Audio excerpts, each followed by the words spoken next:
All right, hi. This is our extra credit assignment, and we decided to discuss a topic that's kind of timely. It deals with the Rutgers case with the internet bullying, where Dharun Ravi, who had a roommate who committed suicide due to his actions on social media and with webcams. So it's a pretty famous story, but it's kind of groundbreaking because he was convicted for intimidation. Bias, which would be, sort of bullying somebody to their death, despite the fact that Dharun Ravi never actually directly bullied this person to his face. And I think it's a really, really interesting topic. So, Katie, what do you think about that? I just think that even though it was indirect, he still had a big part in causing him to commit suicide. And I just ethically, I think that he should be punished for it. Like you said, it's interesting because with all the new technology, and he didn't really necessarily do something directly, but still we have to consider that he had a part in it. So I think he should be held accountable. Well, I can't deny that he had a part in it. But the interesting fact about it is that he made indirect comments, not necessarily naming his roommate on Twitter and things like that. Just sort of poking fun. I mean, it's awful. The roommate was a homosexual male, and it was really unfortunate because Ravi really did decide to sort of poke fun at that part of that man's personality. But he never really directly bullied him, and even though the roommate was able to see these tweets, he actually never confronted his bully either. So there was never a dialogue about it.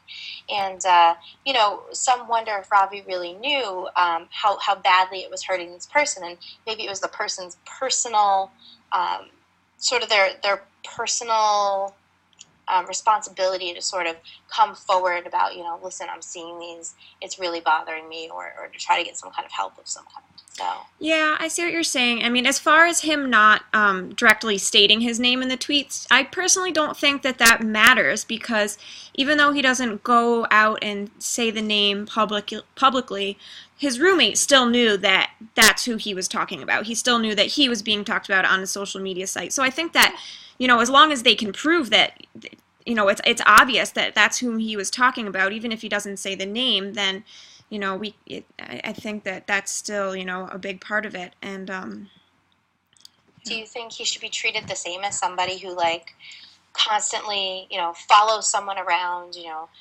whispering slurs into their ears and, causing them trouble on a day-to-day basis, sort of, constantly just making their life, unbearable, in person, as if I were sitting there in the room with you, calling you names and telling you were worthless or something like that. Is it yeah, the same thing, though? I mean, it might not be the same thing in that it's not the same form of bullying, but to the student, Tyler, who committed suicide, he could be feeling inside like that's how he was being attacked. It could be bothering him, like he felt like he was being attacked over and over again, just because, like you said, people can take the attacks in a different way. So, I think it's really hard to compare, between online bullying and actual physical bullying. But Yeah. I think that we're going to see more of this with the technology that we have, and I think it's going to become a big problem. Oh yeah, no, I agree with you on that, and I think that our regulations and rules and laws and the way that we look at social media really needs to be changed and taken a little bit more seriously because the actions that are occurring online do have very serious consequences. But until those rules match up with what's going on in technology, I'm not sure that people should be, convicted of crimes for it.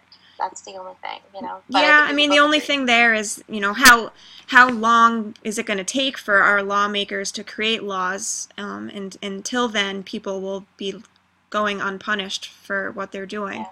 But one Well, I other think thing we, is, we can both agree on that.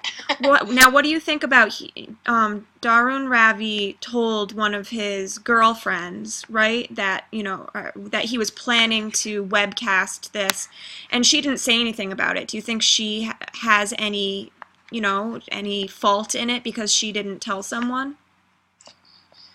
Um, that's a really good question, and I think, yeah, I think that she should be held partially accountable because You know, just as if someone was bullying someone on the playground and the person was just standing idly by, I think that person does hold some responsibility. But keep in mind in the case too, the interesting thing is that he did view his roommate on the camera, on the webcam, in the presence of the two people, but he never actually put it out there for lots of people to see. It was just the two of them. Right. The second viewing, he had advertised for people to see, which is terrible, I agree. But it never actually happened. Right. So I'm not sure how accountable she could be, only due to the fact that nothing really that big ever happened to it. The actual video never left the room where the two of them were. Yeah. But I do agree that she should be somewhat responsible, yeah. Yeah. I do. Alrighty.